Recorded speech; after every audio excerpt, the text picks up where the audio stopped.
Ma, may sasabihin po ako sa inyo. Ano yun? Mukhang maganda. Masaya ka kasi eh. Sobrang saya talaga. Para akong nasa alapaap. Ano bang sasabihin mo? Nagaya na si Maynard ng kasal. Ay, binabati kita. Masaya ako para sa'yo, anak. Alam ko na matagal mo nang hinihintay na yayain ka ni Maynard. Salamat, Ma. Sabi niya sa linggo pupunta siya dito para formal na hingin ang kamay ko sa inyo. Sayang, wala na ang ama mo. Siguradong matutuwa yun dahil makakapag-asawa ka na. Huwag niyo naman pong palungkutin ang araw ko. Wala na po si Papa. Panira naman kayo Pasensya ka na, anak ha. Bigla ko kasi siyang naalala. Okay na, basta wala nang magbabanggit kay Papa. Matagal na naman siyang patay Tatawagan ko ng mga kapatid mo para makapunta sila dito sa bahay sa linggo. Sige po, kayo na ang bahala. Siya nga pala, Ma, sa pagkain hintayin niyo ang ibibigay kong listahan. Dahil yun ang pinaka-espesyal na araw ko, dapat lang na lahat ng ihahanda niyo paborito ko. Ang pagiging sinungaling nagdudulot ng pinsala sa tiwala at relasyon sa mga taong nakapaligid sa iyo. Sa halip na magsinungaling, harapin ang katotohanan kahit gaano to kahirap. Magandang araw sa inyo, Miss Gwen, at sa lahat ng masusugid niyong tagapakinig. Tawagin niyo na lang akong Francine. 30 anyos at kasalukuyang nagdadalang tao sa una naming anak ng asawa ko. May ilang buwan pa lang po mula nang matuklasan ko ang inyong channel at nagustuhan ko na ang mga kwentong inilalahad nyo. Kaya nainganyo na rin ako na ipadala ang sarili kong karanasan na may kinalaman sa kababalagan na nangyari sa akin.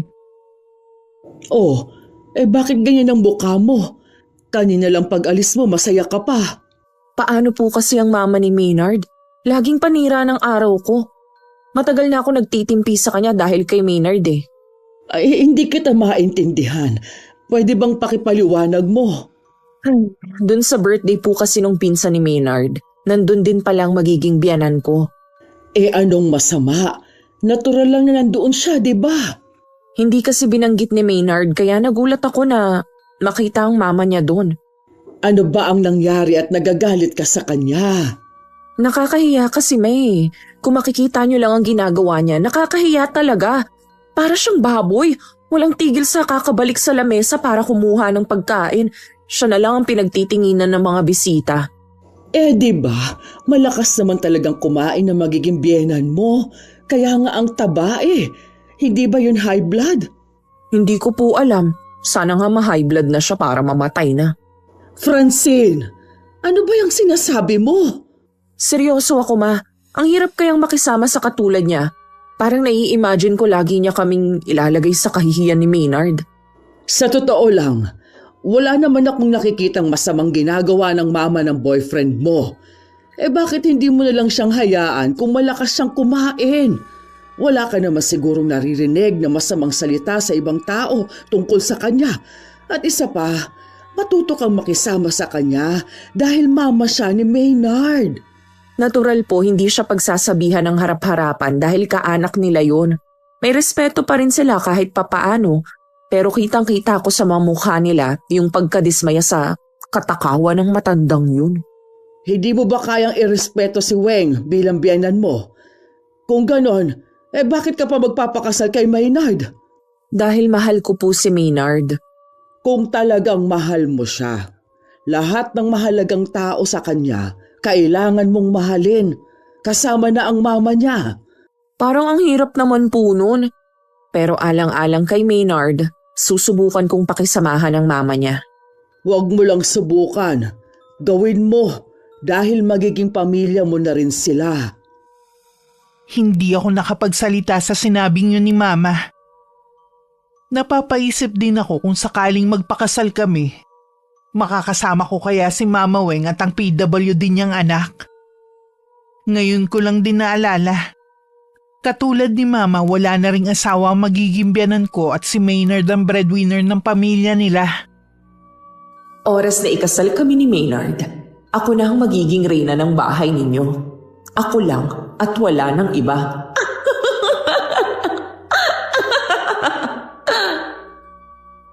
Bago dumating ang araw ng pamamanhikan ni Maynard, ibinigay ko na kay Mama ang listahan ng mga pagkain na ihahanda niya. Tahimik naman niyang binasa yon bago tumingin sa akin. Baka hindi ko kayaning lutuin ang lahat ng ito, anak. Pwede bang humingi ako ng tulong sa mga malalapit nating kamag-anak? Pwede naman po, bayaran nyo na lang pagkatapos makapagluto at saka nyo na paalisin. Gusto ko kasi tayo-tayo lang ang nandito. Sige. Si Maynard ba hindi magdadala? Meron po, kaya lang sa lakas kumain ng mama niya. Baka pumuubusan tayo. Mabuti na rin po na sobrang pagkain natin. Sige. Ako nang bahala sa mga ito. Aagahan kong pamimili bukas. Siya nga pala ma, yung barbecue, huwag nyo ilagay sa mesa ang para sa akin. Baka pati yun, malantakan ng matakaw kong biyanan. Itira nyo yung 20 piraso ha. Oo, ako nang bahala. Pinakapaborito mo nga palang pagkain ng barbecue. Kaya nga ako ang naglista para lahat ng paborito kong pagkain matikman ko sa araw na yon. Iha, sana naman kapag nandito si Weng, pakitaan mo naman siya ng maganda. Wala naman akong magagawa kundi pakisamahan ng maayos ang magiging biyanan ko eh. Sana lang, wag na niyang isama pa ang PWD niyang anak. Abay syempre, asahan mo nang kasama siya dahil pamilya sila ni Maynard. Hindi ko tuloy maiwasang mag-alala dahil sa ipinapakita mong ugali. Huwag niyong sabihin na nag-aalala kayo sa kanila kaysa sa akin. Alam ko naman na kaya mong pangalagaan ang sarili mo. Inaalala ko lang, baka kapag kasama mo na sila sa iisang bubong tratuhin mo ng hindi maganda. Baka yan pa ang pag-awayan ninyo mag-asawa. Kapag po ikinasal na kami ni Maynard, natural po na ako na ang priority niya, hindi na ang mama at kapatid niya. Sa akin na siya susunod. Ay, gusto kong maging tahimik ang magiging buhay mo kapag nag-asawa ka. Hindi yung para kang naghahamon pa ng away. Noon pa kasi naiinis na ako sa mama ni Maynard. Kahit saan mo talaga siya dalhin, ang takaw niya. Puro pagkain na lang yata ang nasa utak niya eh. Napailing na lang si Mama at saka siya tumalikod. Humalokip-kip naman ako at parang tukso pa na lumitaw sa utak ko ang itsura na magiging biyanan ko. Dumating na nga ang araw na pinakahihintay ko. Hindi ko inaasahang luluhod pa sa harapan ko si Maynard habang inilalagay ang singsing sa daliri ko. Mangiyak-ngiyak pa ako noon at halos hindi makapagsalita. Nagsisigawan naman sa tuwa sina Mama, mga kapatid ko at kani-kanilang asawa. Isang matamis naman na oo ang sinagot ko kay Maynard. Dahil sa sobrang saya ko, hindi ako agad nakakain. Ma, pakilabas nyo na nga po yung barbecue. Ay naku anak, pasensya ka na. Kinuha na lahat ni Weng. Masarap daw kasi. Ano ma?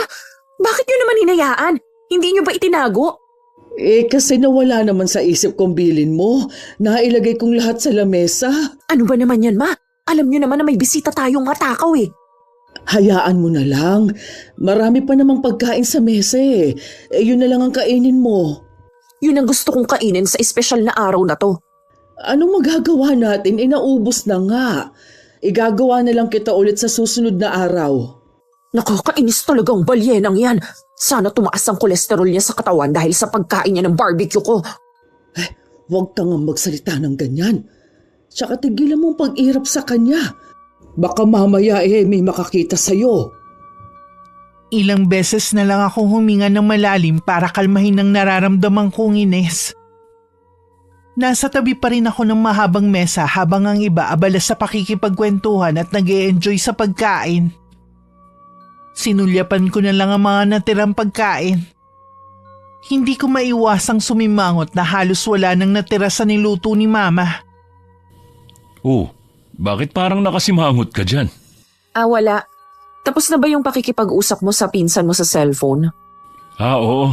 Sabi pala ni Mama at ng kapatid ko, ang sarap ng luto ng mama mo, lalo na yung barbecue.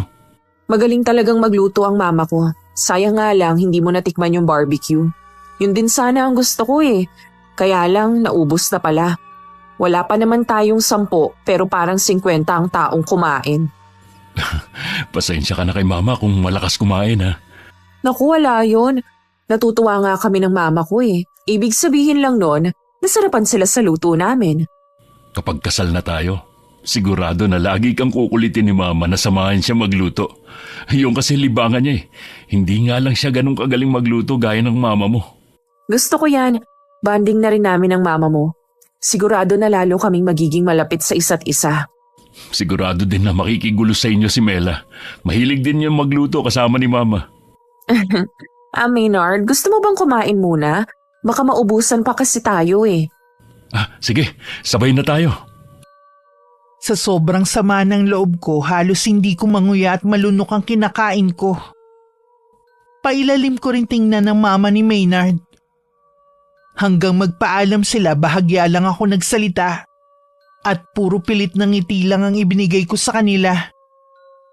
Nangyakapin ako ni Mama Weng, halos mapisa ako sa higpit ng yakap niya. Sa bahay ni na Maynard, masinsina naman siyang kinausap ng ina.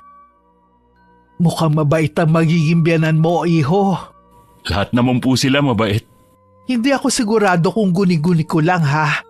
Pero nahuli ko kasing iniirapan ako ni Francine kanina eh. Bakit naman po niya gagawin yun? Baka nga nagkamali lang ako. Mukha naman siyang mabait. Kahit hindi kami masyadong nakakapag-usap ng matagal tuwing nagkikita sa mga okasyon. Sigurado po na magkakasundo kayo ni Francine. Pinag-uusapan nga namin kanina ang tungkol sa magiging bonding nyo, ang pagluluto. Ang ibig bang sabihin dito kayo titira sa bahay? Oo naman po. Ayoko kasing iwan kayo ni Mela na kayong dalawa lang dito sa bahay.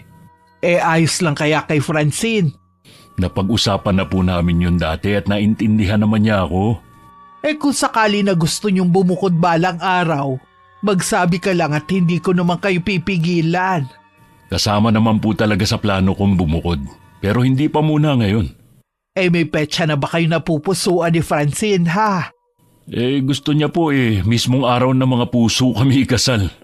3 buwan na lang pala ang magiging preparasyon niyo. Kaya niyo bang asikasuhin yon? Pareho pa kayo may trabaho. May kaibigan pong wedding coordinator si Francine. Ibibigay lang po namin yung mga detalye sa kasal namin at ang kaibigan niya na ang bahala sa lahat. Ang iintindihin na lang po namin yung isusuot na damit. Sabihan mo lang ako kung may maitutulong ako ha. Kakausapin ko po si Francine. Baka kailangan niya nga ang tulong niyo. Excited na nga rin ang kapatid mo Sana ayos lang kay Francine na pupunta sa kasal niyo si Mela na nasa wheelchair. Wala pong problema dun. Iniisip ko kasi baka maraming bisita kayong balak imbitahin Sabi ni Francine baka nasa 150 to 200 ang mga bisita.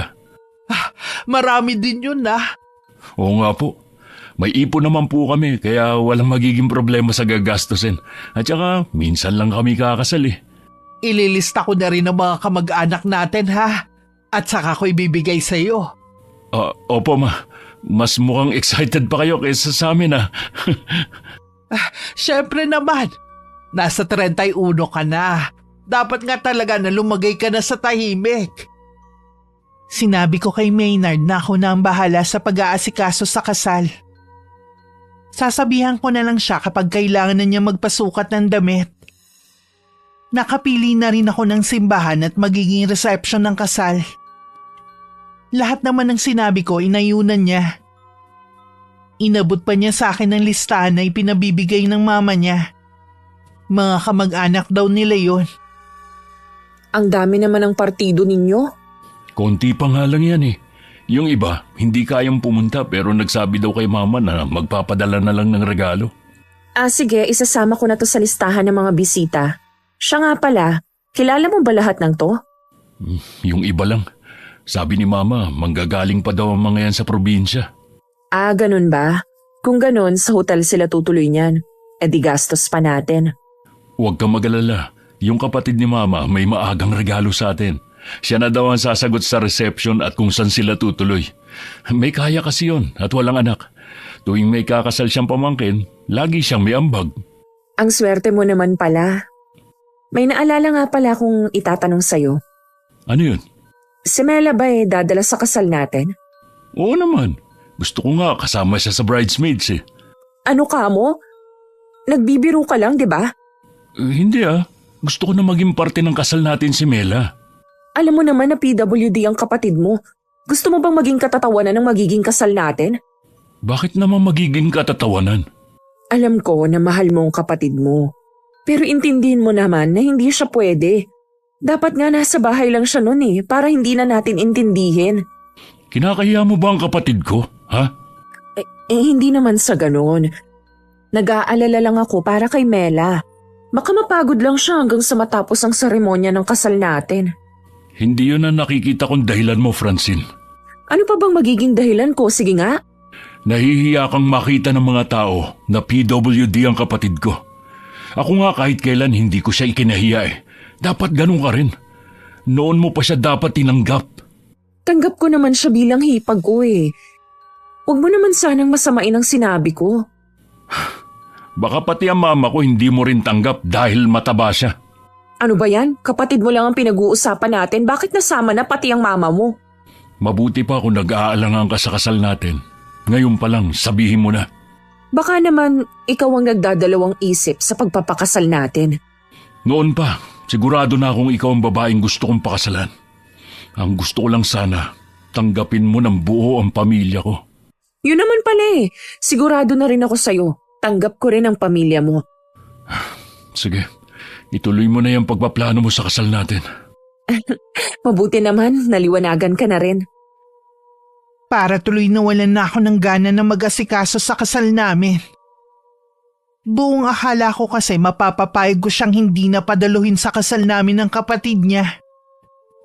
Minsan na nga lang akong ikakasal. Sisirain pa ng kapatid at mama niya. Siguradong sila na lang ang pagtitinginan hanggang sa reception. Dahil ang mama niya daig pa ang patay gutom. Umalis na ba si Maynard? Dinamihan ko pa naman ang sinaing ko dahil akala ko dito siya kakain.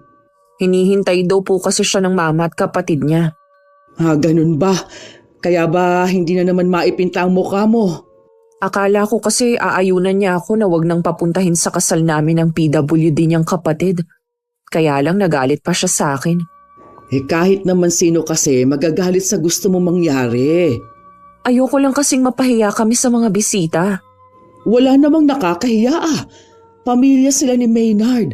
Mas nakakahiya yung inaasal mo. Hindi pa man kayo kasal, gusto mo na silang alisin sa buhay ng boyfriend mo. Humanda sa akin ang mag-inang yun. Babawi ako sa kanila. Kung ano man yung binabalak mo, wag mo nang ituloy. Baka mas matinding karma pa ang bumalik sa'yo. Hindi naman po totoo yan. Di sana, marami ng masasamang na karma. Anong hindi totoo? Baka kapag nangyari na sa'yo tsaka ka magsisi na hindi ka nakinig sa'kin. Pwede ba tigilan nyo na ako? Pinapainit nyo lalo ang ulo ko Ano bang nangyayari sa iyong bata ka, ha? Bakit ba naging mainitin ng ulo mo? Pati ako na mama mo, inaaway mo na rin. Sorry ma, na-stress lang din siguro ko dahil sa paghahanda sa kasal namin ni Maynard. Nakakapagod pa rin kahit may wedding coordinator kami. Naiintindihan naman kita, pero sana huwag mong pagurin ang sarili mo. Baka maapektuhan naman ang kalusugan mo niyan. Huwag po kayong mag-alala. Iniingatan ko naman ang sarili ko. Hindi yata ako papayag na mukhang losyang sa darating kong kasal. Nasisiguro ko na ikaw ang pinakamagandang bride sa araw na yon. Salamat ma. Lagi nyo talagang pinalalakas ang loob ko. Samantala matamlay naman na umuwi si Maynard sa kanila. Pabagsak pa siyang naupo sa sofa nila at saka ipinikit ang mga mata. Lumabas naman ng kusina ang mama niya nang maramdaman na dumating na siya. Galing ka na ba kina Francine, anak? Opo ma. Parang pagod na pagod ka. Naghapunan ka na ba sa kanila? Hindi pa po. Inaalok ako ni Francine pero mas gusto kong dito kumain kasabay kayo ng kapatid ko. Kumusta naman ang pag-uusap niyo ni Francine? Naibigay mo na ba yung listahan ng mga bisita natin, ha? Opo, naibigay ko na. Ayos na po ang lahat. Bakit tingin ko sa'yo may pinoproblema ka? Kasi po nagkaroon lang kami ng pagtatalo ni Francine kanina. Tungkol naman saan? Sige, sabihin mo na. Para masolusyonan natin habang maaga pa. Ayaw niya kasing umattend sa kasal namin si Mela. Ha? Bakit naman? Dahil ba nasa wheelchair ang kapatid mo? Ganun na nga po. Tingin ni Francine magiging pabigat lang si Mela. Alam mo na swerte sa atin si Mela. Kahit kailan hindi ko siya itinuring pabigat sa buhay natin. Kung ayaw ni Francine na dumalo si Mela, hindi na lang kami pupunta. Hindi po ako pumayag sa gusto niya mangyari. Kayo na lang ang pamilya ko.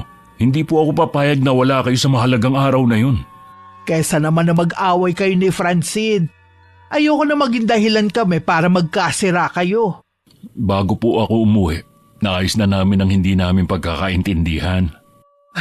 Ibig sabihin, payag na siya na pumunta si Mela? Opo ma, kaya wag na kayo mag-alala. Ay, salamat naman kung ganon. Ay, teka nga lang, baka naigan na yung nakasalang ko. Malapit na po ba kayo matapos? Nagugutom na po kasi ako eh. Oo, iho, pakitawag mo na rin si Mela. Maghahain na ako. Meron na kaming schedule para sa pagsusukat ng damit at maging ang pagpunta namin sa simbahan. Wala na ako nakalimutan na detalye sa kasal namin ni Maynard. Malaki talaga ang pasasalamat ko sa kaibigan ko na naging katulong ko sa lahat ng paghahanda.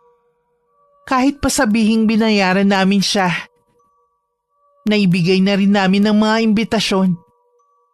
Sa pamilya ni Maynard, ako mismo ang nag-abot. Pasensya na po kung ngayon ko lang nadala ang mga imbitasyon. Kayo na lang ang bahalang mamigay sa mga kaanak nyo. Salamat, iha. Nakapunta na ba kayo sa simbahan para sa seminar? Bukas po, pupunta kami ni Maynard. Alam kong hindi na kayo nakakatulog ni Maynard, pero pilitin yung makapagpahinga para fresh kayo sa araw na yon. Opo ma, wag po kayong mag-alala. Puro pahinga na nga lang ang ginagawa namin ni Maynard. Mabuti naman. Ang ganda naman ng imbitasyon nyo. Mukhang sosyal talaga. Ayoko po kasing mapahiya sa mga bisita. Kaya kahit sa imbitasyon pa lang, gusto ko maganda at presentable talaga. Sa San Isidro Labrador Parish Church pala kayo ikakasal. Balita ko may mga artista daw na nagpakasal dun eh. Nung naging kami po kasi ni Maynard, dyan po kami unang nagsimba. Kaya mahalaga sa amin ang simbahan na yan. Kaya naman pala. Paano po ma? Kailangan ko nang umalis. May lakad pa po kasi ako eh. Sige iha, mag-iingat ka ha. Mas doble ang excitement na nararamdaman ko na may halong kaba rin sa araw ng kasal ko. Talagang pinaghandaan ko yun at hindi ako papayag na merong sumira. Dumating ang araw ng kasal.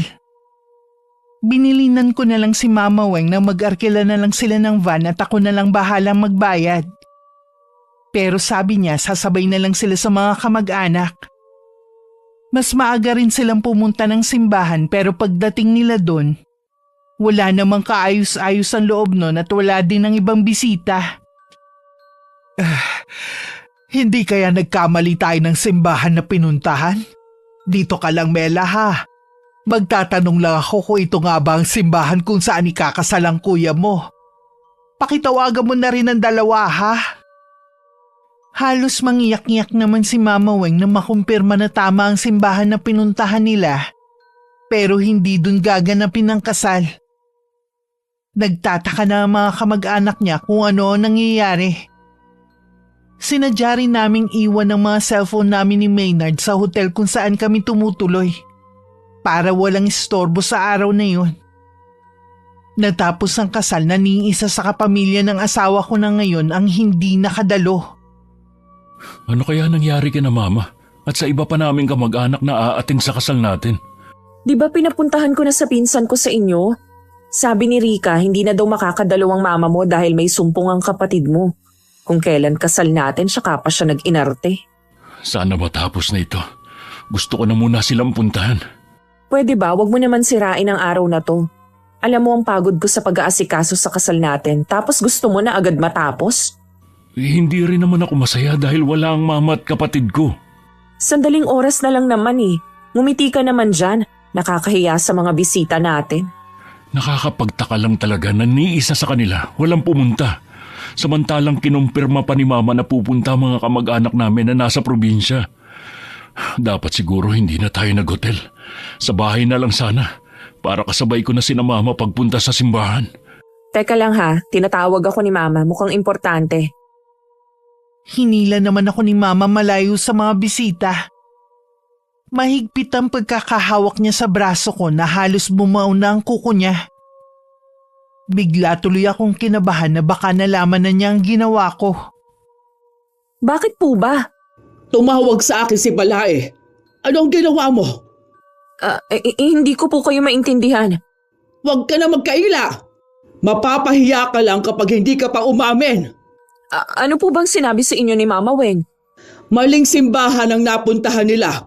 Nalaman pa nila na hindi naman kayo doon ikakasal. Aba, malay ko po sa kanila. Bakit naman sa ibang simbahan sila nagpunta? Ang tanda na nila para maligaw pa. Ay, sinadya mo talaga silang iligaw. Nakakahiya sa mga kamag-anak ni Maynard na galing pa ng probinsya. Ano na lang ang sasabihin nila sa atin? Hindi ko nga po alam kung anong nangyari. Huwag niyo nga pong sirain ang araw na to. Ikaw mismo ang sumira sa sarili mong kasal. Ang sama mo. Babalik na po ako kay Maynard. Bahala na po kayo sa ibang bisita. O sige, huwag kang umamin. Hintayin mo silang dumating. Tignan ko lang kung may mukha ka pang ihaharap sa kanila. Huwag niyo sabihin na sinabi niyo kung nasan tayo. Bakit hindi? May karapatan silang pumunta dito. May ambag din ang pamilya ni Maynard sa kasal ninyo. Baka magkagulo lang dito dahil sa ginawa niyo. O anong gusto mo? Magsinungaling din ako sa balae ko, ha? Mas gusto niyo pa palang mapahamak ako, ganun ba? Sa sama kasi ng ugali mo. Ayan ang napapala mo. Oras na gumawa sila ng skandalo dito, kayong may kasalanan. Hindi ko kayo mapapatawad. Inayos ko muna ang sarili ko bago ako bumalik kay Maynard. Pinagpapawisan din ako ng malamig at ramdam ko ang panginginig ng kamay ko. Parang gusto ko na lang tuloy matapos ang okasyon kesa naman mapahiya ako sa mga bisita. Mabuti na lang tapos na kami magpakuha ng litrato. Ayos ka lang? Namumutla ka? Napapagod na siguro ako. Gusto mo bang magpahinga na muna sa kwarto natin? Hindi ba nakakahiya na iwan ng mga bisita? Yung kaibigan mo na lang muna ang bahala. Hindi naman sila pababayaan eh. Sige. Tapos bumalik na lang tayo mamaya. Kulang na lang hilahin ko si Maynard para makaalis na agad kami sa lugar na yun. Nakahinga lang ako ng maluwag nang nasa kwarto na kami. Pero ilang sandali lang may kumatok na agad. Bago ko pa mapigilan si Maynard, nabuksan na niya ang pinto. Oh, Ma, bakit ngayon lang kayo? Paano mo to nagawa sa akin, Maynard? Paano niyo naatim na magmukha kaming tanga sa harapan pamandi ng mga kamag-anak natin? Hindi ko po kayo maintindihan. Totoo po bang sinumpong na naman si Mela kaya hindi kayo nakapunta? Yan bang sinabi ng babaeng yan? Bakit hindi ka magsalita, Francine? Mama Weng, araw po ng kasal namin to. Huwag po sana kayong gagawa ng iskandalo. Bakit? Nahihiya ka sa kalokohan na ginawa mo, ha? Ano ba nangyayari dito? Francine, pwede ba magpaliwanag ka? Ayan ang imbitasyon na ibinigay ng babaeng yan. Ano ito? Hindi naman ganito ang imbitasyon na pinagawa namin At hindi rin sa simbahan na to kami kinasal. Malinaw na para kaming pusa na iniligaw ng babaeng niya dahil ayaw niya kaming pumunta sa kasal niyo. Francine, totoo ba ito? Ginawa mo ba yung kanamama sa mga kamag-anak ko? Tsaka na lang natin yan pag-usapan. Bumalik na tayo sa reception. Baka hinahanap na tayo ng mga bisita. Wala nang bisita na naghihintay sa inyo. Kaya ngayon na natin pag-usapan ang ginawa mo. Huwag mo sabihin na sinabi mo sa kanila na... Hindi ako. Pero mga kamag-anak namin na nag-abala pang lumuwas para lang masaksihan ang kasal ng anak ko. Anong karapatan mo para sirain ang kasal ko? Ikaw pa talaga may ganang magalit, ha? Ang mabuti pa, ibalik niyo lahat ng ibinigay ng tsuhin ni Maynard. Nakakaya kayo! Wala naman akong kasalanan sa nangyari sa inyo eh. Si Marivic ang may kagagawa ng lahat. Yung wedding coordinator namin, siyang dahilan kung bakit kayo naligaw. Siyang may kasalanan. Napakasinungaling mo. Huli ka na nga, lulusot ka pa. Sandali lang. Relax muna tayo. Aalamin ko kung ano nangyari. Huwag mo sabihin na magpapauto ka pa rin sa babaeng yan. Ma, Kung ayaw niya pala kaming pumunta sa kasal niyo, sana sinabi na lang niya. Pero ikaw mismo ang nagsabi na ayos na ang lahat. Yung pala, merong masamang plano ang babaeng yan. Huwag na huwag mong dadalhin sa bahay ang asawa mo. Ma, sandali lang. Huwag muna kayong umalis. Pag-usapan natin to, ayokong sumama ang loob niyo sa amin. Sa bahay na lang tayo mag-usap. Hihintayin ka namin doon. Nakatungo at laylay ang balikat ni Maynard na pumasok ulit sa kwarto namin. Ako naman patuloy sa pag-iyak. Kung ano-ano ang pumapasok sa isip ko ng mga sandaling yun. Mabuti naman umalis na ang mama mo. Anong gagawin natin? Sinira niyang pinaghandaan nating kasal. Umamin ka nga. Talaga bang ginawa mo yun sa pamilya ko? Ha? Wala nga akong kinalaman sa nangyari sa kanila. Ang mabuti pa si Marivic na lang ang kausapin mo. Kinuha ko lang naman sa kanya ang imbitasyon at saka ko na pinamigay. Malay ko bang mali pa lang nakalagay na impormasyon doon? Hindi ako makapaniwalang nagawa kong pasamain ang loob ng mama ko. Biktima rin ako dito. Dapat sa akin ka maawa. Kakausapin ko si Marivic. Kanina pa siya nakauwi bago tayo umakyat dito sa kwarto. Nagpaalam siya kanina na masama ang pakiramdam. Ang iniwan lang niya ay ang kanang kamay niya. Hindi pa naman tapos ang kasal. Bakit siya umalis agad? Hindi ko alam. Basta yun lang ang sabi niya. Masama ang pakiramdam niya. Tingin ko tumakas lang siya para hindi siya makumpronta sa ginawa niya. Dahil sa kanya may masisira siyang pamilya. Haharap naman ako sa nanay mo. Pero sana wag naman ngayon Pati ako gulong-gulo eh. Kailangan nating harapin ang galit ng mga kamag-anak ko. Dahil sa abala na nagawa natin. Wala naman tayong kasalanan, kaya hindi natin kailangan magpaliwanag sa kanila. Baka ipahiya lang nila tayo sa labas. Ako na lang ang haharap sa kanila. Dito ka na lang. Pero... Ayaw niya talagang papigil. Kainis naman kasi ang biyanan ko eh. Nagkulong lang ako sa loob ng kwarto hanggang makabalik si Maynard. Nagtaka naman ako kung bakit may pasa siya sa kanang mata niya. Sinuntok daw siya ng isa niyang pinsan dahil sa nangyari. Kahit anong paliwanag niya, hindi siya pinakinggan ng mga yun. Kinabukasan naman umuwi muna si Maynard sa kanila. Samantalang ako sa bahay naman namin. Nagpunta na po kami sa pulis para ireklamo si Marivic sa ginawa niya. Hanggang ngayon ba naman naniniwala ka pa rin sa kasinungalingan ng asawa mo, ha? Matagal niya itong plinano. Kaya nga po hinahanap na yung coordinator para malaman ang totoo. Nasa harapan mo na ang katotohanan. Imulat mo lang ang mga mata mo. Ma, asawa ko na po si Francine. Sana maintindihan niyo ako. Isang araw mo palang naasawa ang babaeng yon. Ako at ang kapatid mo buong buhay mong kasama. Huwag niyo sanang isipin na kinakampihan ko siya. Gusto ko lang gumitna. Sa ipinapakita mo halata naman na nasa panig ka niya. Ano po ba ang gusto niyong gawin ko? Iwan ko si Francine? Ang gusto kong malaman, bakit kailangan niyang gawin yun sa amin? Maayos naman ang pakita namin sa kanya. Alam ko naman po yun. Mula pa noon, naging mabuti na kayo sa kanya. Paano pa tayo harap sa mga tiyuhin at tiyahin mo ngayon? Hindi ko alam kung makakauwi pa ako at makakaharap sa kanila sa probinsya natin. Hindi naman sa'yo kailang plano ko. Lahat ng masasakit na salita natanggap ko sa kanila. Sinuntok pa nga ako ni Dino eh. Hindi pa ba sapat yun para mapatawad nila tayo? Walang salitang sasapat sa ginawa ng asawa mo sa partido natin. Alam ko po na dahil sa nangyari, nag-iba na ang tingin nyo kay Francine. Kaya po hindi na kami dito titira. Pansamantala, doon po muna kami kina Mama Lydia. Masakit sa akin na hindi matuloy ang plano mo na dumito. Pero sana lawakan mo ang pag-unawa mo. Hindi ko pa kayang tanggapin ng asawa mo. Naiintindihan ko naman kayo. Dadalawin ko na lang kayo ng madalas dito. Ingatan mo ang sarili mo. Huwag mo kaming alalahanin ng kapatid mo dito. Ayos lang naman kami. Tumawag kayo sa akin kapag may kailangan kayo ha. O may biglang emergency dito. Pupuntahan ko kayo kaagad. Niyakap pa ni Mama Weng ang anak habang naiiyak. Kinausap din ni Maynard ang kapatid at humingi ng dispensa sa nangyari. Umalis na rin siya sa kanila nang masiguro na maayos na ang lagay ng ina at kapatid niya.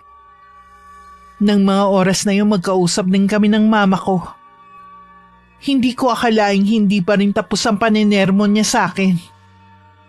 Tignan mong perwisyong ginawa mo sa pamilya ni Maynard. Kung nakita mo lang sana ang gulo sa labi ng hotel, ang asawa mo ang umani lahat ng galit ng mga kaanak niya. Wala na po tayong magagawa. Nangyari na. Hindi ko na maibabalik ang nakaraan. Kung magsalita ka parang napakasimple lang ng ginawa mong gulo. Hindi ko naman po alam na ganito ang magiging resulta eh. Imbes sa humihingi ka ng tawad sa biyenan mo, nandito ka lang. Kaya nga po pumunta doon si Maynard para makipag-usap sa mama niya. Sana sumama ka. Makikipagkita naman ako, pero palalamigin ko lang ang sitwasyon. Ano na ngayon ang plano ninyo? Hindi naman po kami pwedeng tumira ni Maynard sa kanila, kaya dito muna kami sa bahay natin pansamantala. Wala namang problema sa akin. Pero matanda na ako, Francine. Huwag mo naman sanang iasa sa akin ang lahat. Mas gusto ko pa rin na nakabukod kayo. Nag-usap na rin po kami ni Maynard. Bubukod din kami. Mabuti naman kung ganon. Pasensya na kayo ma ha, kung pati kayo nadamay sa problema. Maiiwasan sana ito kung hindi ka nagplano ng masama laban sa pamilya ng asawa mo. Huwag na nga po natin pag-usapan to. Lilipas din naman to eh. Iba na ang panahon ngayon. Pwedeng lumipas nga pagdating ng panahon, pero tatatak na sa mga taong nakasaksi ang ginawa mo, sa mga taong nasaktan mo. Nagkibit balikat lang ako sa sinabi ni Mama. Nang mapag-isa sa kwarto ko, inayos ko na lang ang mga damit namin ng asawa ko sa cabinet. Mas gusto ko sanang tumira sa kanila dahil mas malaki yun kumpara dito sa bahay namin. At umaasa akong kay Maynard mapupunta yun balang araw. Nabanggit rin kasi niya na balak na umuwi ng mama at kapatid niya sa probinsya at doon na manirahan. Ngayon siguradong nagbago na ang isip ni Mama Weng. Mabuti naman dumating ka na. Kumusta ang pakikipag-usap mo kay Mama Weng? Masama ang loob sa akin, pati mga kamag-anak namin. Tinanggap mo na nga ang galit ng kaanak nyo. Sinuntok ka pa ng pinsan mo. Ano pa bang gusto nila? Sa palagay mo sapat yun para maibsan ang kahihiyang ibinigay natin sa kanila? Ano pa bang ikinagagalit nila? Yung pera ba na ambag nila? Ibabalik naman natin ah. Ba dapat lang na ibalik natin yun agad sa kanila? Huwag kang mag-alala. Bukas na bukas din papasok na ako sa trabaho. Huwag na natin ituloy ang honeymoon natin. Naiisip mo pa ba yan sa sitwasyon natin? Natural. Bagong kasal lang tayo eh. Tsaka na yan, kapag tapos na ang problema natin. May balita ka na ba kay Marivic? Wala pa eh. Baka nagtatago na yun. Talaga bang gumagawa ka ng paraan para mahanap ang kaibigan mo? Oo naman oh. Ano bang akala mo? Kailangan mo siya mahanap para malinis ang pangalan mo. Naniniwala kasi si Mama na planado mo lahat para hindi sila makapunta sa kasal natin at ipahiya. Hindi ko magagawa yun. Kahit mamatay pa ako ngayon. Kaya nga bilisan mo ng paghahanap sa kaibigan mo. Mas kilala mo talaga siya kaysa sa akin. Nakaharap ko lang naman siya nung kasal natin eh. Oo na. Pwede ba tigilan na natin ang pagtatalo? Napapagod na ako eh. Ano nga palang sabi ng mama mo na dito tayo titira? Di masaya. Mabuti nga daw yun para may makasama siya. Sinabi mo ba na pansamantala lang? Oo, pero sabi nga niya, walang problema kung magtatagal nga tayo dito. Ang mabuti pa, mag-relax ka na muna. Huwag mo munang isipin ang problema. Wala pang 1 linggo, bumalik na rin kami ni Maynard sa trabaho. Kailangan kasi namin makaipon ng perang pambayad para ibigay sa tiyuhin niya. Unang araw pa lang ng pagbabalik ko sa trabaho, kakaiba na ang tingin na binabato ng mga kasama ko sa akin. Akala ko naman nagtatampo lang dahil hindi ko sila inimbita sa kasal ko. Hanggang noon lunch break, lumapit ang isa sa mga naiinis sa akin dahil naungusan ko siya sa trabaho. Si Minda. Akala ko dito lang sa trabaho masama ang ugali mo. Kahit pala sa totoong buhay. Tigilan mo ko ha. Baka hindi ako makapagpigil sa'yo masungalngal ko yung malaki mong bibig. Ganyan ba talaga magsalita ang mga tao may pinag-aralan, ha? Parang salitang kanto ang lumalabas sa bibig. Ano ba kasi ang kailangan mo sa akin, ha? Relax ka lang. Kaya lang ako lumapit para ipakita sa'yo ang viral na video tungkol sa'yo at sa ginawa mo sa pamilya ng groom mo nung kasal nyo. Grabe ka pala talaga, ah. Ayan oh, kalat na sa Facebook. Hindi totoo yan. Huwag mo nang itanggi. Yung mga katrabaho natin na inimbita mo nagsabing totoo yan.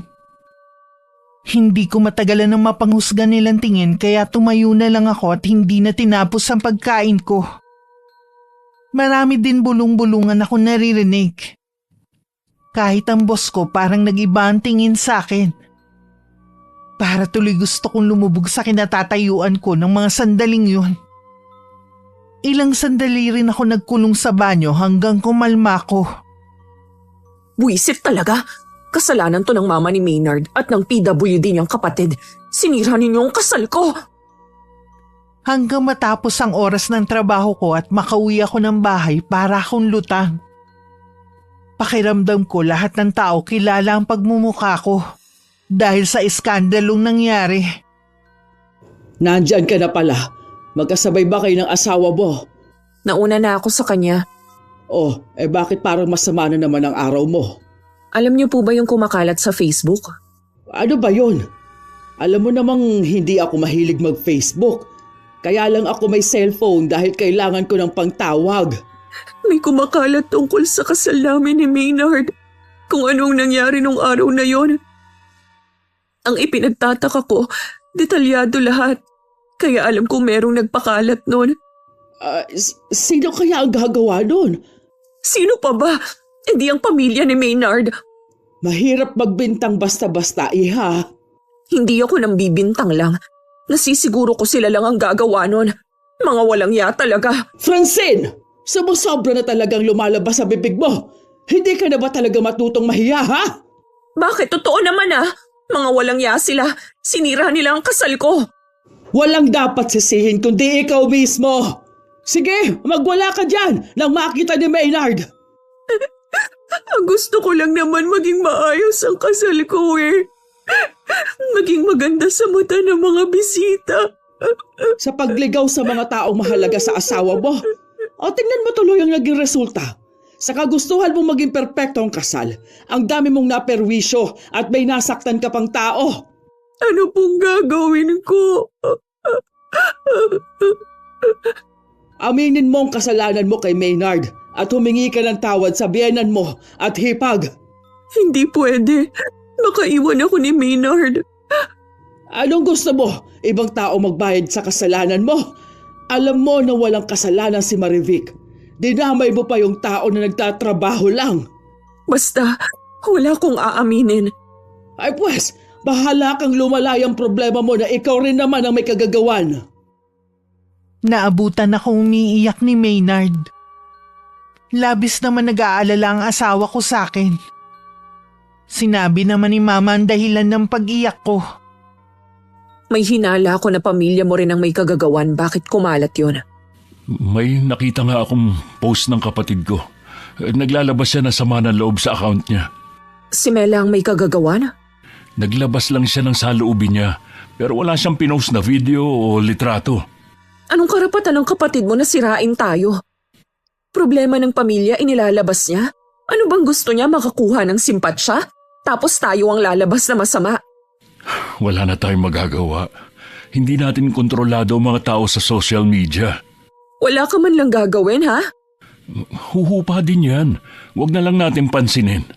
Palibhasa kasi hindi ikaw ang napapahiya sa trabaho. Napapahiya din ako. Kung alam mo lang kung anong sinasabi nila sa akin. Tama naman sila eh. Sarili kong pamilya daig pa pusang iniligaw sa mismong kasal ko. Kulang na nga lang magtakip ako ng mukha para walang makakilala sa akin. Kung makapanghusga sila, akala mo mga santong walang nagagawang mali. Wala naman silang alam sa totoong nangyari. Pamilya ko talaga ang biktima rito. Sila ang napahiya. Kaya ba gumaganti sila sa atin? Nasa kanila na yun. Hindi naman natin sila pwedeng bawalan sa gusto nilang gawin eh. Pagsabihan mo ang kapatid mong inutil. Wala na nga siyang silbi, perwisyo pang ginagawa niya. Francine, huwag ka munang tumalikod. Nag-uusap pa tayo. Ako na ang humihingi ng pasensya sa inasal ni Francine. Kailangan na talaga makita kung nasan si Marivic para malinis na ang pangalan namin. Buo din kasi ang paniniwala ng iba naming kaanak na magkasabwat kaming mag-asawa sa nangyari. Sa totoo lang po, ayoko nang ipagtanggol ang sarili ko sa mga bintang nila. Huwag kang mawala ng pag-asa. Maaayos din ang problema ninyo. Sa tingin ko po, ito ang problema na walang solusyon kundi panahon na lang ang makapagsasabi. Siguro nga. Sana huwag kang magagalit sa anak ko. Biktima rin po ang anak niyo ng kaibigan niya. Pagpasok ko ulit sa trabaho, kapansin-pansin ang pag-iwas ng mga kasamahan ko sa akin. Harap-harapan din ako pinariringgan ni Minda at ng mga kasama niya. Hindi man lang iniisip ng mga to na mas mataas ang posisyon ko sa kanila. Bago umuwi, tumawag sa akin si Maynard at sinabing gagabihin siya ng uwi. Dadaan daw muna siya sa bahay nila. Si Mela po? Nasa kwarto niya. Alam niya kasing darating ka kaya nagkulong na siya. Ma, pwede niyo bang pagsabihan si Mela na tigilan ang pagpo-post sa account niya nang tungkol sa nangyari? Lalo lang kasing gumugulo ang sitwasyon. Sige, sasabihan ko siya. Pero hindi ako nangangako na titigil na siya. Hanggang ngayon kasi masama pa rin ang loob ng kapatid mo. Naiintindihan ko naman po siya. Pero sana maintindihan din niya. Naapektuhan na talaga kami sa mga sinasabi ng mga tao sa amin. Huwag na nating pag-usapan yan. Alam mo na ba ang pinapasabi sa'yo ng Tio Ernest mo? Alam ko po na hindi pa naman niya kailangan ng pera eh. Bakit naman po niya kami ginigipit? Ikakasal na rin kasi ang isa mong pinsan. Siguro doon niya ibibigay. Wala akong ganong kalaking halaga. Pero hahanap ako ng paraan. Sana po, kausapin niyo siya na bigyan pa kami ng palugit. Huwag mo sa akin sabihin niya kundi sa tiyuhin mo. Ang problema po, lagi naman siyang galit. Hindi mo naman siya masisisi. Pagod na akong magpaliwanag, ma. Tutulong ang tiyuhin mo para mahanap agad si Marivic. Malalaman mo rin ang totoo na si Francine lahat ang may pakana. Bakit ba ganyan na lang ang galit niyo kay Francine? Dapat siyang tinatanong mo niyan at hindi ako. Aalis na po ako. Wala rin naman mangyayari sa pag-uusap natin eh. Kasi nga bulag ka sa asawa mo. Hindi kita pinalaki at pinag-aral para maging sunod-sunuran lang sa babaeng yon. Sana nga po magpakita na si Marivic. Siya lang po makakapagbigay linaw sa lahat. Sinabi naman sa akin ni Maynard ang paniningil ng tiyuhin niya at ang plano nitong pahanap si Marivic. Sa narinig ko, bigla akong nakaramdam ng takot. Tumalikod na lang ako sa asawa ko at nagkunwaring may inaayos. Bakit ba kasi gusto pang bawiin ni Tio Ernest mong pera? Di ba regalo na niya sa atin yon? Oo nga, kaya lang hindi sila nakapunta. Tsaka yung tungkol kay Marivic, sa pagkakaalam ko nasa probinsya na nila. Sumama na daw yun sa asawa niya. Dating sundalo si Tio Ernest. Alam niya kung paano hanapin ang taong nagtatago. Bakit ba kasi hindi na lang sila tumigil? Tapos na naman kasi eh. Gusto lang nilang malaman ang totoo. Kahit nga malaman pa nila ang totoo, anong gagawin nila? Sige nga, ipapakulong nila si Marivic? Maibabalik pa ba ang nakaraan ha? Hindi naman na, kaya mabuti pang pabayaan na lang nila yung tao. Pabayaan na lang natin sila, Tio Ernest. Basta wala na tayong aksyon na gagawin. Maghintay na lang tayo. Yung pera na sinisingil, saan tayo kukuha? Maglo-loan na lang siguro ako para mabayaran na. Malaki rin yun ah. Alam ko, kailangan na din kasi. Sabi ni Mama, ikakasal na yung isa kong pinsan. Baka doon ibibigay. Ay, pera na nga, naging bato pa. Bakit kasi kailangan pa nating ibalik eh? Alam mo ang dahilan. Basta babayaran ko yun para wala na silang masabi. Ilang gabi na akong hindi makatulog. Balisa din ako sa trabaho. Ilang beses na nga ako nakatanggap ng warning sa boss ko dahil sa pamali-mali kong ginagawa. Isang pagkakamali na lang pwede na akong matanggal. May problema na naman ba sa trabaho? Last warning na sa akin kanina ng boss ko. Ilang beses na kasi ako nagkakamali sa ginagawa kong trabaho eh. Hindi kasi ako makapag-focus. Tumawag din ang ate mo kanina. Ang gusto nila, bumukod na kayo ni Maynard.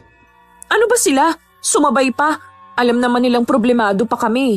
Kailangan pa naming unahin bayaran ng tiyuhin ni Maynard. Kukuha daw kasi ng kasambahay ang ate mo para hindi na ako kumilos dito sa bahay. Akala naman ni Ate Rhea lumpok kayo na hindi na makakilos. Matanda na rin ako. Hindi ko na rin kaya ang mga trabaho dito sa bahay. Ultimo kasi mga damit ninyo, ako pa rin ang naglalaba. Maliit na tulong nyo na lang sa akin yun, Ma. Pasensya ka na, Iha. Yun kasi ang gusto ng mga kapatid mo. Bakit ba atat na atat kayong paalisin kami dito, ha? Dahil hindi ko na rin matagalan ang ugali mo. Kung hindi pa kayo aalis, mismong mga kapatid mo ang magsusumbong kay Maynard ng totoong iniligaw mo ang pamilya niya para hindi makapunta sa kasal nyo. Kaya niyong gawin yun sa akin? Dahil napakasama mo na. Hindi ko alam kung saan mo nakuha ang ugaling yan. Samantalang lumaking mababait ang mga kapatid mo. Mabait din naman kami ng papa mo. Saan ka ba nagmana, ha? Basta ang alam ko, iisang dugo lang ang nananalaytay sa mga ugat natin. Pareho naming hindi namalayan ang pagdating ni Maynard. Nagtataka naman ako kung bakit umuwi na siya maaga pa naman. Nabanggit niya kasi nagagabihin siya ng uwi dahil may meeting sila. Hindi ko rin inaasahang sasabihin ni Mama na kailangan na naming umalis sa bahay. Akala ko ba ayos lang sa mama mo na dumito tayo? Sabi mo pa nga, natutuwa siya na may kasama sa bahay na to. Nagsinungaling si Francine sa'yo. Alam niya sa umpisa pa lang na hindi kayo pwede dito. Mga kapatid niyang nagpagawa ng bahay na ito kaya sila ang mas mahigit na karapatan dito. Sige po, Ma. Maghahanap na po kami ng malilipatan. Paano tayo uupa? Igipit nga tayo ngayon. Bahala na. Gagawan ko na lang ng paraan. Ma, maawa ka naman sa amin oh. Ang dami pa naming problema. Sawang-sawa na rin akong intindihin ka.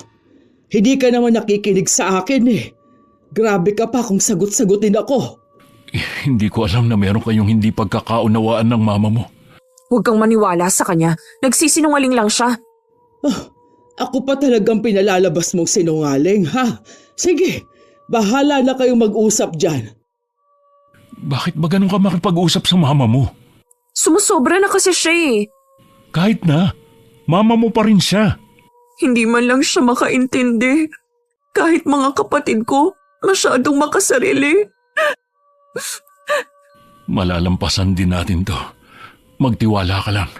Sana nga. Dahil pagod na ako sa puro problemang kinakaharap natin. Pagkatapos ng pangyayaring yun, lalong lumala ang relasyon naming mag-ina. May palagay kasi ako na nasusulsulan ng mga kapatid ko si Mama. Tuwing wala si Maynard, lagi kami nagtatalo. Lalo kasing umiinit ang ulo ko kapag kinukumpara niya ako sa mga kapatid ko na mababait. Para tuloy gusto kong magrebelde na lang. Isang hapon galit na umuwi si Maynard. Kulang na lang maglabas siya ng apoy sa mga mata sa pagkakatitig sa akin. Nakausap ko si Marivic. Alam ko na ang totoo. Alam ko na kung anong ginawa mo. Totoo nga sinasabi ng pamilya ko. Noong pa, planado mo na ang lahat. Maynard, hayaan mo akong magpaliwanag. Nagsisinungaling lang si Marivic. Sa akin ka maniwala. Tumigil ka na nga!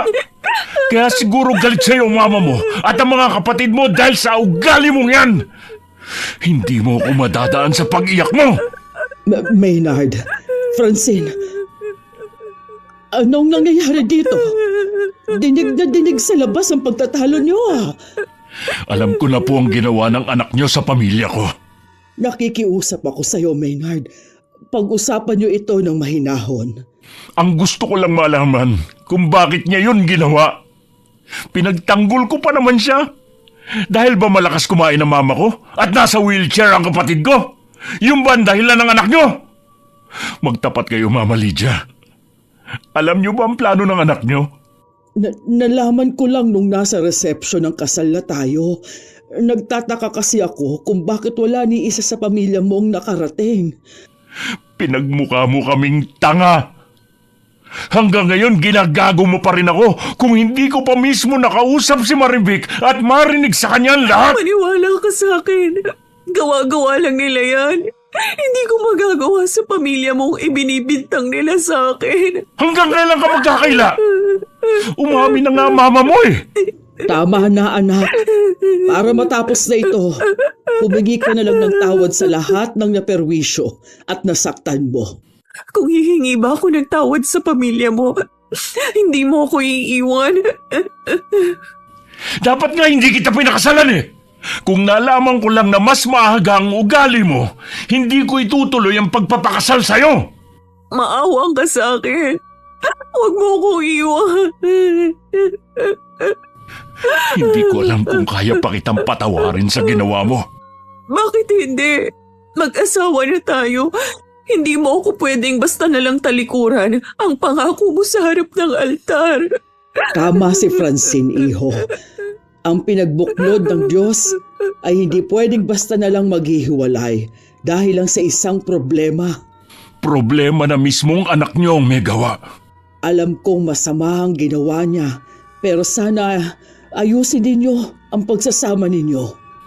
Bakit ba hindi ko agad nakita ang tunay mong kulay? Bakit naging bulag ako? Sa bahay pa rin kami nakatira pero hindi na katulad dati ang samahan namin ni Maynard. Para akong estranghero sa kanya.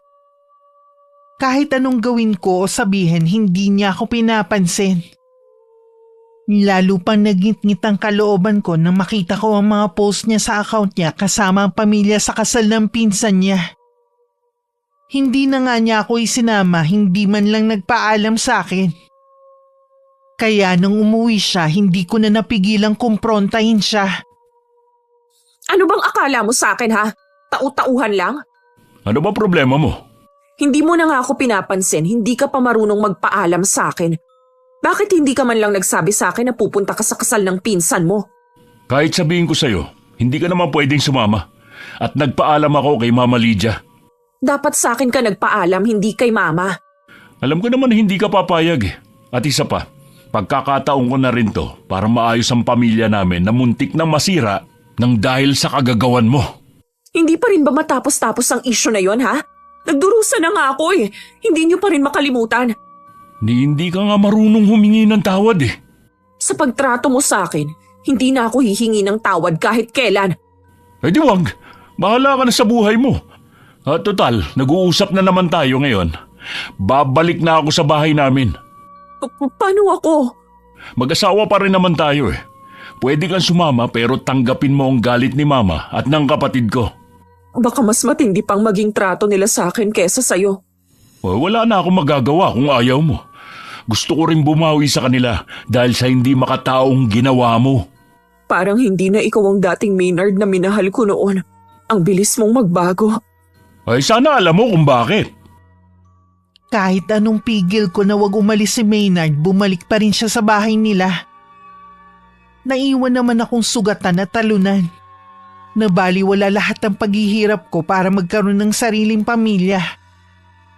Ilang araw ko rin pinag-isipan ang gagawin ko. Sa sandaling to, buo na ang loob ko sa pakikipagkita kay Mama Weng at Mela. Pero pagdating ko sa kanila, ang kapatid lang ni Maynard ang naabutan ko. Nakapasok ako dahil nasa akin pa rin ang duplicate ng susi na ipinatago sa akin ng asawa ko. Nagkaroon kami ng mainit na pagtatalo na naging dahilan para itulak ko siya. At mahulog siya sa wheelchair at mabagok ang ulo. Mela! Mela! Gumising ka! Diyos ko po! May dugo! Anong gagawin ko? Lagot ako nito kapag naabutan ako ni Maynard o ni Mama Weng. Hindi dapat nila ako maabutan dito. Sana tuluyan ka na lang mamatay.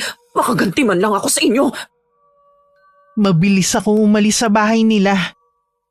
Palingalinga pa ako sa takot na may makakita sa akin. Mabuti na lang pagdating ko sa amin wala pa si Mama. Bumalik ako sa kwarto at saka nahiga. Alam kasi ni Mama masama ang pakiramdam ko. Talaga namang may sinat ako ng araw na yun kaya hindi ako nakapasok sa trabaho.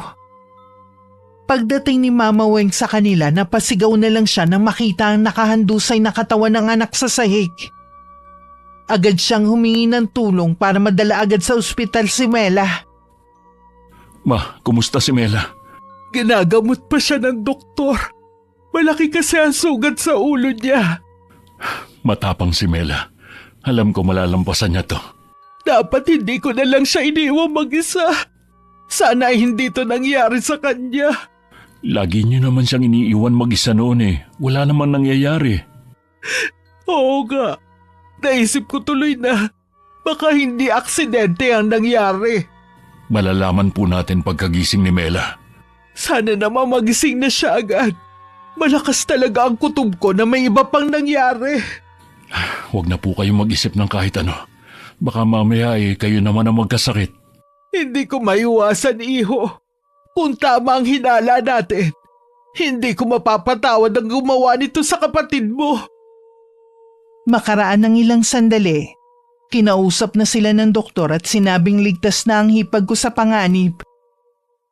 Kinabukasan pa siya nagkamalay at si Mama Weng lang ang nagisnan niya. Nagulat talaga ang biyanan ko nang malaman ang buong pangyayari. Nang araw na yun, sumugod ang biyanan ko sa bahay namin. Balae! Napadalaw ka ata. Nandyan ba ang anak mo? Oo. Kahapon pa siya hindi pumapasok dahil masama ang pakiramdam. Kahapon pa siya masama ang pakiramdam? Napakagaling talagang umarte ng anak mo, no? Teka lang, Balae. Ano na naman ba ang ginawa ng anak ko? Bakit galit ka na naman sa kanya? Muntik nang patayin ng anak mo si Mela. Mabuti na lang nakauwi agad ako ng araw na yon at nadala siya sa ospital. Imposible ang sinasabi mo. Narinig mo naman, may sakit mula pa kahapon si Francine. Hindi ako naniniwala. At wag mong palalabasin na sinungaling ang anak ko. Wala naman akong sinasabi na sinungaling ang anak mo. Baka nagkamali lamang siya. Hindi magagawa ng anak kong ibinibintang mo. Ilabas mo na lang kasi siya. Nandito na ako, Mama Weng. Mabuti naman nagpakita ka na. Sa akala mo ba makakaligtas ka sa ginawa mo kay Mela sa pagpapanggap mong may sakit? Kahapon pa po masama ang pakiramdam ko. Ano po bang nangyari kay Mela? Pumunta ka raw sa bahay na galit na galit. Nag-away kayo at saka mo siya itinulak. Dahilan para mabagok ang ulo niya. Ang mama ko po ang magpapatunay na nandito lang ako kahapon. Sa galing mo magsinungaling, baka pati siya nauto mo na rin. Bahala na po kayo kung ayaw niyong maniwala sa akin. Hindi lang po si mama ang magpapatunay na nandito lang ako kahapon at hindi umaalis. Hindi talaga. Sa ginawa mong to, hindi ko na to palalampasin pa. Kung hindi ka aamin, may paraan ako para lumabas ang katotohanan. Nakikiusap po ako sa inyo. Umalis na kayo. Sige na, Balae. Bumalik ka na lang kapag magaling na si Francine. Hindi ko na kailangan bumalik. Sapat na sa akin ang alam ko na nagsisinungaling ang anak mo. Inalalayan naman ako ni Mama na makaupo. Kanina pa ako nakakaramdam ng hilo dahil sa sama ng pakiramdam. Para din akong kinakapos sa paghinga. Buwisit talagang matandang yon. Buti umalis na siya. Balang araw, tatanda ka rin. Hindi ka dapat nagsasalita ng masama sa biyenan mo. Tatanda man ako, hindi naman ako magiging tulad niya. Sino kaya ang umatake kay Mela? Kawawa naman. Mabuti, hindi malala ang nangyari. Malay ko, ayan na naman kayo eh. Imbis na sa akin kayo makisimpat siya, sa kanila kayo naaawa. Huwag ka naman magalit, iha. Natural lang naman na mag-alala ko, lalo na at ikaw ang pinagbibintangan. Minsan lang naman ako nagsinungaling. Akala naman niya lagi ko nang ginagawa. Huwag mo na lang pansinin. Sige na, bumalik ka na sa kwarto mo. Baka mamaya mabinat ka pa. Ma, Oh, bakit? nagbanta si Mama Weng. Hindi kaya ipakulong nila ako? Wala naman silang ebidensya na ikaw ang umatake kay Mela. At saka nandito ka nga sa bahay kahapon. Kaya huwag kang matakot pa. Hindi ko pa rin maiwasang matakot. Habang mag-isa sa kwarto ko, panay ang dasal ko na sana hindi nila ako isumbong sa pulis. Nadala lang ako ng matinding galit kaya ako yung nagawa kay Mela. Nang sumunod na araw, inaasahan kong gagaling na ako pero lalong lumala ang sakit ko. Kahit nakahiga, umiikot pa rin ang paningin ko. Inumin mo na ito, baka dito ka mahiyang. Nahihirapan po akong huminga, Ma. Teka, bubuksan kong bintana para makapasok ang hangin. Pakiramdam ko po may sumasakal sa akin. Nahihirapan po akong lumunok. Patingin nga anak. Bakit parang may bakat ang leeg mo? Saan mo ito nakuha? Hindi ko po alam. Hindi naman ako umalis sa higaan ko. Kapag hindi pa rin bumuti ang pakiramdam mo ay dadalhin na kita sa ospital. Sobrang init din po ng loob ng katawan ko na parang sinisilaban. Sobrang taas kasi ng lagnat mo. Kukuha lang ako ng planggana na may tubig at bimpo. Hindi ko alam kung paano sasabihin kay Mama na pakiramdam ko may iba pa kaming kasama dito sa bahay. Ramdam ko kasing may mga matang nagmamasid sa akin. May pagkakataon ding naririnig ko siyang bumubulong malapit sa tenga ko. Habang mag-isa, nararamdaman ko na naman siya. Sino ka ba? Magpakita ka kung sino ka man. Francine, sinong kausap mo? Alam ko po man na may iba pa tayong kasama sa bahay na to. Lagi niyang pinagmamasdan ng mga kilos natin. Dito ka na lumaki at nagkaisip. Walang multo o di natin kauri ang namamahay dito. Kung meron man, sana noon pa sila nagparamdam. Maniwala ka sa akin, Ma. Dala lang siguro yan ng mataas na lagnat mo kaya nahihibang ka na. Pupunasan kita para bumaba na yung lagnat mo. Ano to? Kanina wala naman to Alin po, Ma? Itong mga pasa mo sa katawan. Hanggang dito pala sa binti ay meron. Hindi lang ito basta pasa, anak. Para bang may bumugbog sa'yo. Baka po, gawa po ng kasama natin sa bahay. Huwag mo nga akong takutin, Iha. Dadalhin na kita sa ospital ngayon. Ayoko, Ma. Dito lang ako. Pakiusap po. Kaya lang, anak. Sige na nga. Pero kapag hindi pa rin bumuti ang lagay mo bukas, dadalhin na kita sa doktor sa ayaw at sa gusto mo. Opo, Ma. Salamat po sa pag-aalaga ninyo sa akin. Kahit masama ang ugali ko. Patawarin mo sana ako kung nasabihan kita ng mga masasakit na salita. Mahal ko kayong lahat ng mga kapatid mo. Gusto ko lang kasi kitang turuan ng leksyon na makita mo ang mga mali mong ginagawa. Kaya lang, naisip ko na mali ang paraan ko. May anino po sa likod ninyo. Ha? Francine, sigurado ka ba, anak? Francine! Nawalan siya ng malay. Nagdedeliryo na yata ang batang ito at kung ano-anong sinasabi. Paglingon ni Mama, wala naman siyang nakitang anino. Pero napansin niya na bukas ang pinto. Sa pagkakatanda niya, isinara niya yung pagpasok kanina. Napalakas pa nga ang pagkakasara niya. Kaya nagtataka siya kung paano nabuksan yun. Napaantanda na lang bigla si Mama. Magdamag din niya akong binantayan. Nang magising ako, tumingin na lang ako sa kisame. At napako na dun ang mga mata ko. Gusto mo bang kumain, anak? Nagluto ako ng sopas kanina. Ayoko po, Ma. Paano kang lalakas niyan kung hindi ka kakain? Normal na ang temperatura mo. Kailangan mo lang talagang kumain. Wala po talaga akong gana, Ma. Ikukuha na lang kita ng gatas. Huwag mo kong iwan, Ma. Sandali lang naman ako Please, Ma. Sige. Dito lang ako sa tabi mo. Huwag ka na matakot. Iniisip din kaya ako ni Maynard. Siguro, naguguluhan lang siguro siya sa ngayon. Habang nandito ako sa bahay, Parang ang dami kong naiisip na mali kong ginawa. Ang sama ko, Ma. Tama kayo. Ang sama ko. May pagkakataon pa namang ituwid ang lahat ng pagkakamali mo. Ma, ako nga po ang tumulak kay Mela. Nung umalis kayo ng araw na yun, lumabas din ako at nagpunta ako sa bahay nila. Gusto ko lang sanang makipag-usap kay Mama Weng. Kaya lang po kung ano-ano na mga sinabi ni Mela sa akin.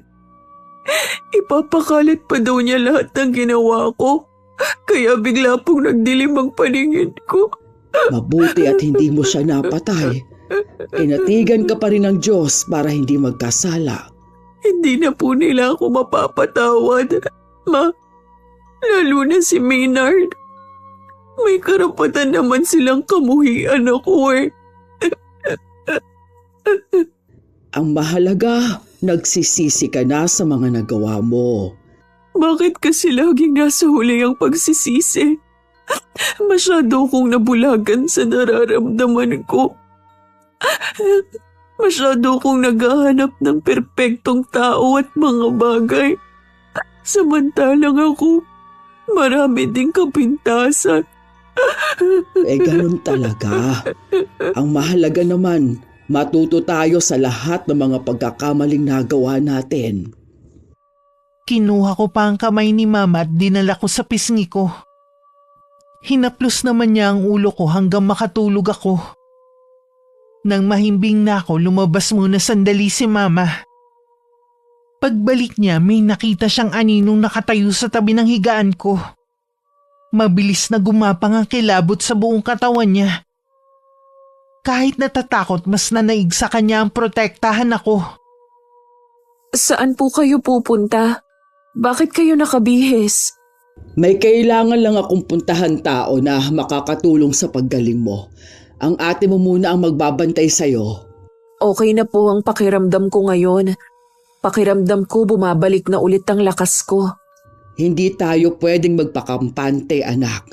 Nasisiguro ko na hindi pang karaniwan ang sakit na dumapo sa'yo. Ano po ang ibig ninyong sabihin? Pagbalik ko na lang, tsaka ko ipaliliwanag sa'yo. Sige po, Ma. Ay bakit kaya wala pang ate mo? Sabi niya kanina papunta na siya. Ma, pwede niyo po bang puntahan si Maynard pagkatapos ng lakad niyo? Gusto ko lang po siyang makausap. Sige anak, pupuntahan ko rin siya. Oh, may kumakatok. Baka ang ate mo na yan. Dumating nga ang ate ko. Bumakasagad sa kanya ang labis na pag-aalala sa akin. Hindi din siya umalis sa tabi ko gaya ng bilin ni Mama. Bigla tuloy ako nahiya dahil sa mga ipinakita kong masama sa kanya. Isang kakilalang albularyo ang pinuntahan ni Mama. Dinala niya ang litrato ko at damit na hinubad. May hinala na kasi si Mama sa totoong nangyayari sa akin. Pagkaraan ng ilang sandali, umalis na rin siya at tumuloy sa bahay ni na Maynard. Mama Lydia, kayo po pala. Pasensya ka na kung pumunta ako ng walang pasabi.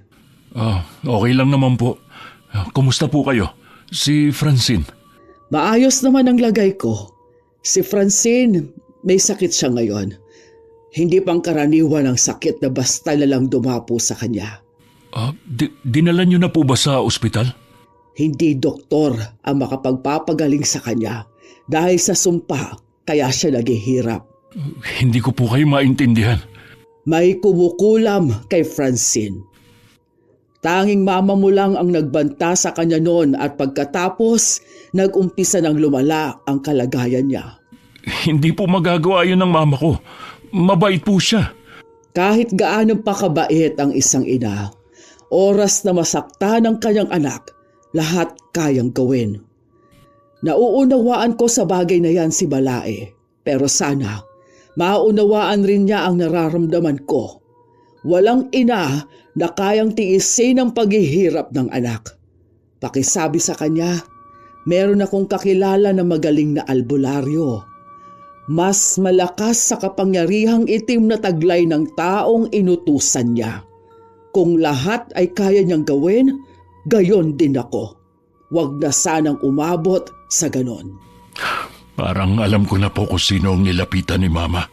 Isang kamag-anak namin sa probinsya. Kakausapin ko po ang mama ko. Maraming salamat, iho. Meron nga palang pinapasabi sa iyo si Francine. Sana daw pagbigyan mong hiling niya na makausap ka. Maniwala ka, iho. Malaki na ang ipinagbago ng anak ko. Pupuntahan ko po siya pagkatapos kong kausapin si Mama. Aasahan ka namin, iho. Sige, kailangan ko na ring umalis. Mula nang magkasakit si Francine, hanggat maaari ayaw niya akong mawawala sa paningin niya. Hindi naman nagtagal, dumating na rin si Mama Weng. Nang banggitin ni Maynard ang pagpunta sa kanila ng mama ko, bigla na lang nagbago ang aura niya. At ang masayang ngiti niya ay nabura din. Anong ginawa ni Lydia dito? Alam niya na kayo nagpapakulam kay Francine. Lumapit ba kayo kay Chapas? Tama lang ang nangyari sa babaeng yun. Muntik na niyang mapatay ang kapatid mo. Oo nga, pero hindi pa rin tama ang ginawa niyong pagganti. Kanino ka ba talaga kampeha? Wala po akong kinakampihan. Ayoko lang na mas lumala ang alitan sa pagitan niyo ng asawa ko. Sabi din ni Mama Lydia, nagbago na si Francine. Naniniwala ako na nagsisisi na siya. Kaya nakikiusap ako sa inyo, Ma. Ipabawi niyo na kay Chapas ang sumpa niya. Hindi ko gagawin yon. Kailangan magbayad ang asawa mo sa lahat ng ginawa niya sa atin.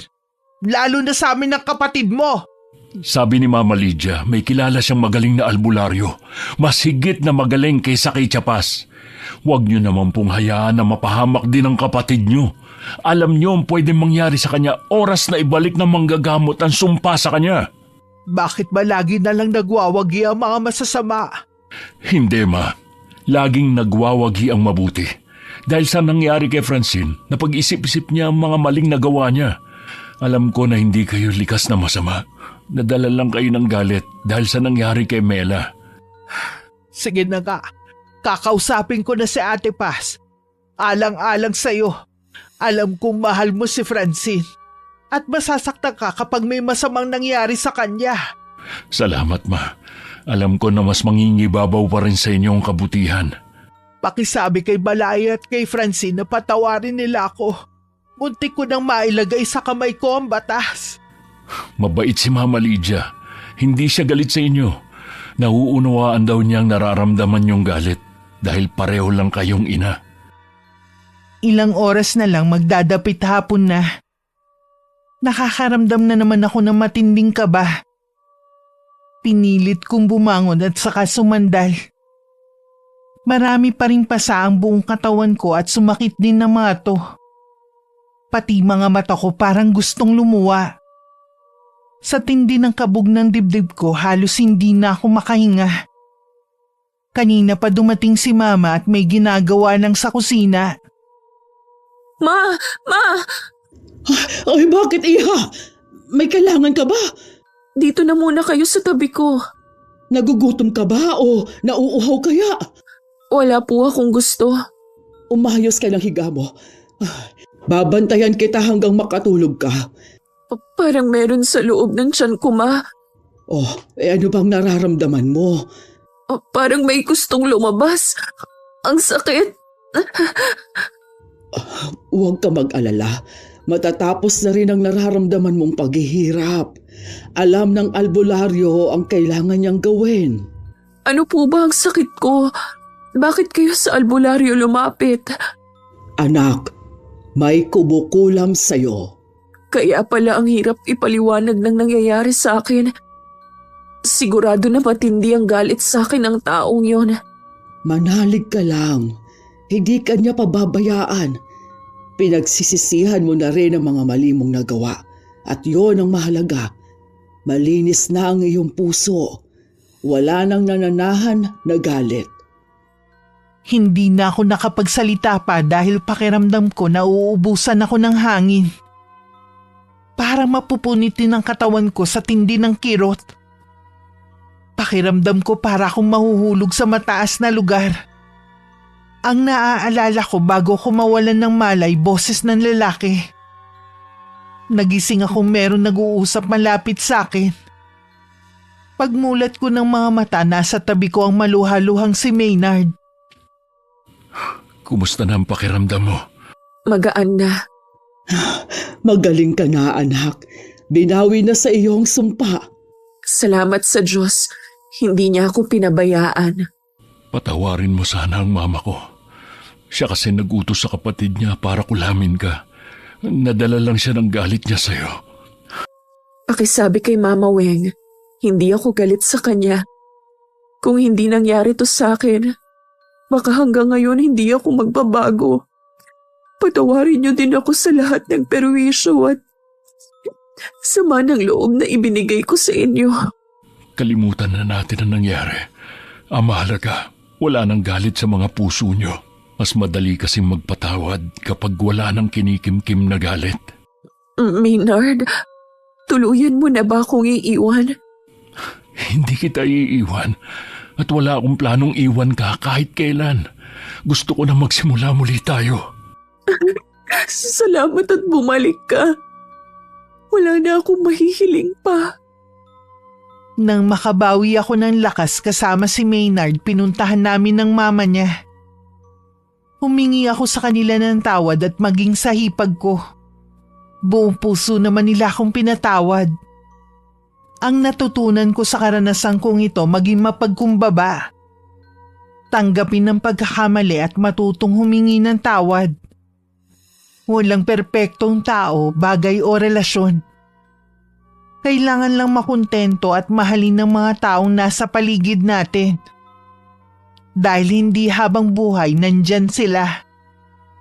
Maraming salamat po. At sa wakas mapapakinggan ko na rin ang sarili kong kwento sa channel nyo, Miss Gwen. God bless po sa inyo. Wakas. Ma!